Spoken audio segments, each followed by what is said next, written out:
മുമ്പിലൊക്കെ ചെന്ന് തുറന്നിട്ട് ഇത് കൈ പിടിച്ചുകൊണ്ട് നിൽക്കേണ്ടത് മറ്റേ കുറച്ചുകൂടെ റേറ്റ് കൊണ്ടാണ് 4 Nm ഓഫ് ടോർക്ക് എക്സ്ട്രാ കൂടുതലുണ്ട്.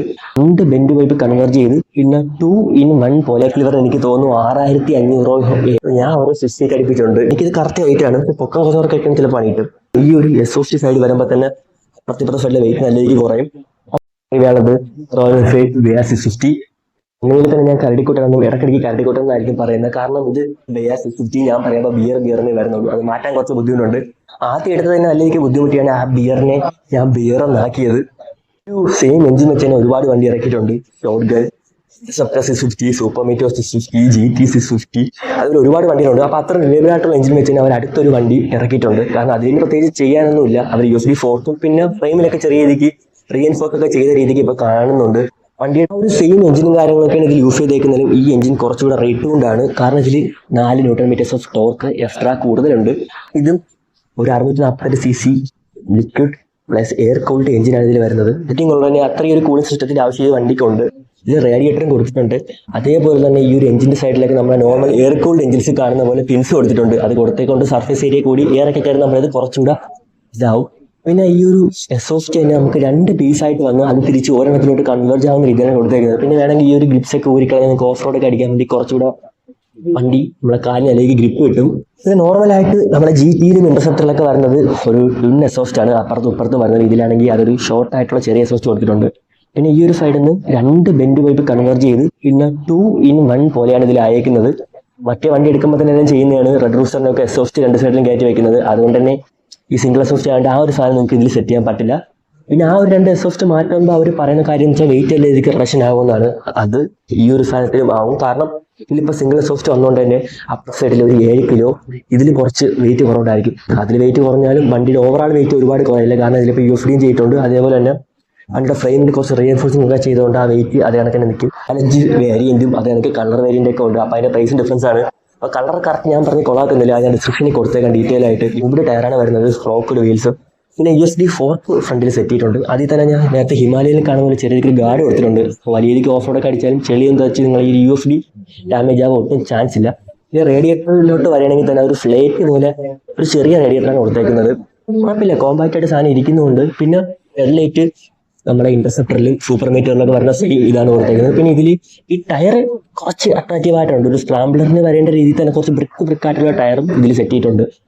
പിന്നെ ഈ ഒരു സാധനം നമ്മുടെ ഹിമാലയ കണ്ടപോലെ ഇത് അടിക്കണമെങ്കിൽ നമ്മുടെ ബാക്കിലെ സീറ്റ് അയച്ച് ചെറിയ സാധനം എടുത്തുകൊണ്ട് ഇതിലിട്ടിട്ട് വേണം ഈ സാധനം നമുക്ക് അടിച്ചെടുക്കാൻ വേണ്ടി. അപ്പം എന്തായാലും ഈ ഷോറൂം ഇരിക്കുന്ന നമ്പർ പ്ലേറ്റും കാര്യങ്ങളൊന്നും ഇപ്പോൾ കറന്റ് ഇതിൽ വെച്ചിട്ടില്ല. അപ്പം ഞാൻ എന്തായാലും എലിമാനൂർ എംബിയറിന്റെ ഷോറൂമിലാണ് നിൽക്കുന്നത്. അവിടുത്തെ ഡീറ്റെയിൽസും കാര്യങ്ങളൊക്കെ ഞാൻ കൊടുത്തേക്കാൻ വേണം. കോൺടാക്ട് നിങ്ങൾക്ക് പ്രീ ബുക്കിംഗ് കാര്യങ്ങളിൽ അവൈലബിൾ ആണ്. ഇതിലൊരു ഹൈഡ് റിവ്യൂ ആണെങ്കിൽ ഇപ്പോൾ ടെസ്റ്റ് ഡ്രൈവിന് കറന്റ് വന്നിട്ടില്ല. വരുമ്പോഴത്തേക്ക് ഞാൻ എടുത്ത് ഓടിച്ചിട്ട് അതിന്റെ റിവ്യൂ കൂടെ ഇട്ടേക്കാം. എന്തായാലും ഈ ഒരു എക്സോസ്റ്റ് സൈഡ് വരുമ്പോൾ തന്നെ അപ്പുറത്തെ സൈഡിലെ വെയിറ്റ് നല്ല രീതിക്ക് കുറയും. ആ ഒരു 7 കിലോ അടുപ്പിച്ച് തന്നെ ആ ഒരു എക്സോസ്റ്റ് മാറുമ്പോഴത്തേക്ക് വെയിറ്റ് വണ്ടിയിൽ നിന്ന് എന്തായാലും കുറഞ്ഞിരിക്കും. പിന്നെ സീറ്റ് ആയാലും അത്യാവശ്യം നൈസായിട്ടുണ്ട്. കുറച്ച് ഗ്രിപ്പൊക്കെ ഉള്ള സീറ്റ് തന്നെയാണ് വരുന്നത്. ഒരു പ്രീമിയം ലെതർ കണക്കത്തൊരു ഫിനിഷിംഗ് കിട്ടുന്നുണ്ട്. പിന്നെ ഹിമാലയനിലെ പോലെയല്ല, ഇതിൽ ഇന്റഗ്രേറ്റഡ് ആയിട്ടുള്ള ടെയിലൈറ്റും ഇൻഡിക്കേറ്ററും അല്ല വരുന്നത്. സെപ്പറേറ്റ് ടെയിലൈറ്റും അതേപോലെ തന്നെ ഇൻഡിക്കേറ്ററും കൊടുത്തിട്ടുണ്ട്. റെട്രോ ഫിനിഷിംഗ് തന്നെയാണ് അതിന്റെ ഒരു പൊസിഷനും കാര്യങ്ങളൊക്കെ വരുന്നത്. ഇതൊരു എക്സോസ്റ്റ് ഒരു പുട്ടൂറ്റി വെച്ചേക്കുന്ന പോലെയാണ് ഇതിലേക്ക് വെച്ചേക്കുന്നത്. പിന്നെ ഇവിടെ വേണമെങ്കിൽ എനിക്ക് എക്സ്ട്രാ സ്റ്റിക്കർ ഒക്കെ ചെയ്യാൻ വേണ്ടി ഒരുപാട് സ്പേസും കൊടുത്തിട്ടുണ്ട്. റയർ ഷോക്ക് അബ്സോർബേഴ്സ് ഒക്കെ വരുന്നത് ഒരു ടിൻ ഷോക്ക് അബ്സോർബേഴ്സ് ആണ് കൊടുത്തേക്കുന്നത്. അതിലൊരു 150 mm രണ്ടിനും ട്രാവൽ ഉണ്ട്. പക്ഷേ ഇത് ഗ്യാസ് ചാർജിലല്ല. ഗ്യാസ് ചാർജിലാണെങ്കിൽ നിങ്ങൾക്ക് ബാക്കിൽ കുറച്ചൊരു ഗ്യാസിന്റെ കാനിസ്റ്റർ ഒക്കെ കാണും. അത് രണ്ടുമില്ല, നോർമൽ ആയിട്ടുള്ള ഇത് തന്നെയാണ് കൊടുത്തേക്കുന്നത്. ഈ ഒരു വണ്ടിയിൽ വരുന്നത് 43 mm അപ്സൈഡ് ഡൗൺ ഫോർക്കാണ്. നിങ്ങൾ ഫോർക്ക് കയറിയപ്പോൾ ഫ്രണ്ട് കാട്ടിക്കും വെയിറ്റ് കൂടി കാണും.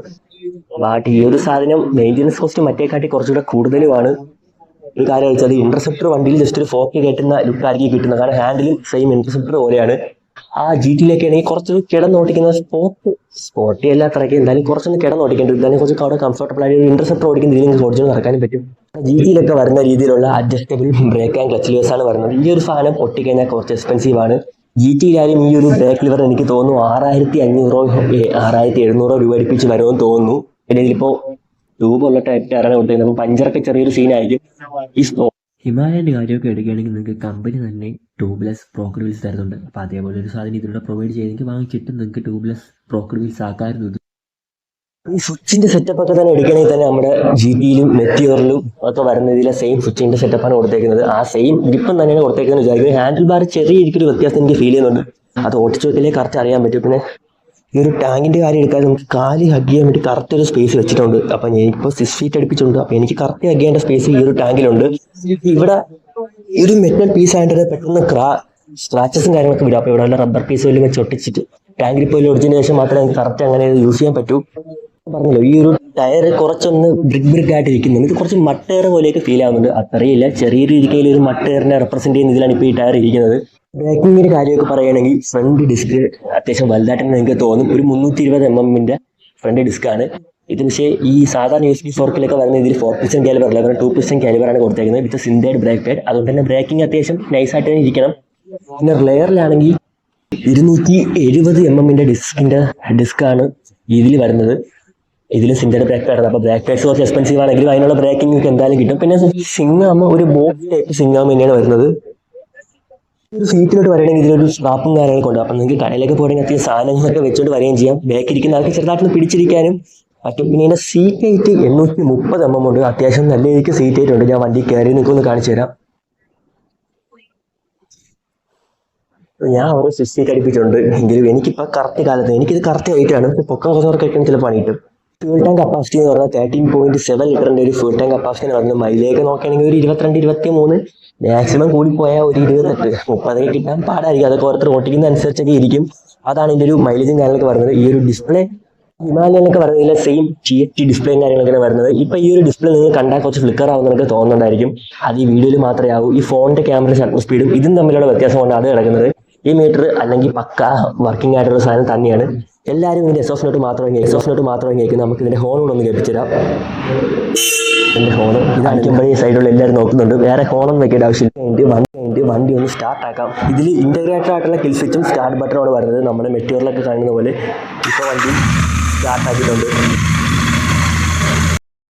സ്റ്റാർട്ട് ആക്കുമ്പോൾ ഇതിൻ്റെ ഒരു ലോഗോ കാണിച്ചു തരാം. BR 650. ടാങ്കിന്റെ ക്യാപ്പ് ഒന്ന് നിങ്ങൾക്ക് തുറന്ന് കാണിച്ചു തരാം. ഇങ്ങനെ ഒരു സാധനം ഇത്.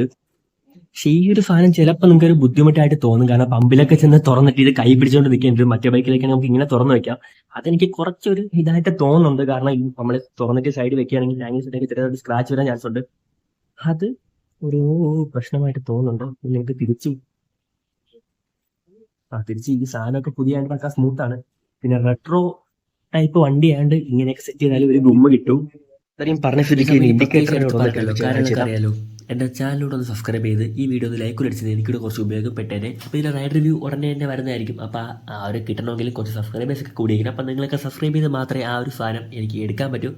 അപ്പോൾ നിങ്ങൾക്ക് ഡൗട്ടും കാര്യമൊക്കെ ഉണ്ടെങ്കിൽ എന്നെ കമൻസ് വീഡിയോ ഞാൻ ഇൻസ്റ്റായിൽ കൂടെ എന്നെ കോൺടാക്ട് ചെയ്യുന്നതാണ്. അപ്പോൾ എൻ്റെ ഇൻസ്റ്റാഗ്രാമിൻ്റെ ലിങ്ക് നൽകേണ്ട അക്കൗണ്ട് ബയോ തന്നെ എടുത്തിട്ടുണ്ട്. അതുകൊണ്ട് ഫോളോ ചെയ്തേക്കുക. അപ്പോൾ ബൈ.